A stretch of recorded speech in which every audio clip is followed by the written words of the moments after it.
phrase gospel fluency. Um, where did that come from? Can you tell us a little bit more about that? Because that seems to be the end goal, right? Well, yeah, I think it's a big part of living a lifestyle of discipleship where it's evangelism and discipleship aren't some giant presentation or set of classes or whatever. It's this idea that if we could learn to speak and live out and enjoy and apply the gospel, the good news, to every area of life.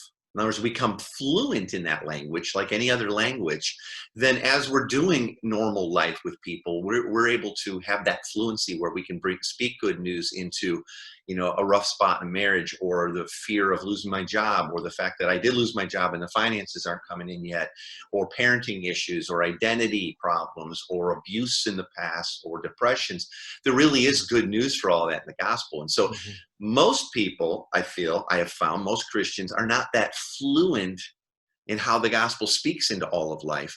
And we've kind of been taught a more presentational gospel that has to do mostly with someone's afterlife. But if Yeah. they're talking about like, hey, I didn't get my government check, or, I didn't get the SBA thing didn't come, or whatever, they're nervous now.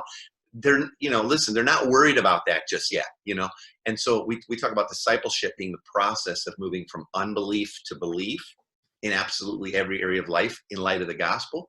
So as we grow in our fluency, the ability to speak and live and enjoy and apply the gospel in all Mhm. of life, we're actually discipling people to Christ, helping them move from unbelief to belief, starting to trust in different new ways, and moving them towards also trusting him as Lord of their life. Now, if we're being honest as Christians, we say he's Lord of our life, but there's a lot of areas that aren't exactly like him. We're still moving from unbelief to belief in some areas of our life. We all are. That's ongoing transformation, sanctification that discipleship is doing in our lives.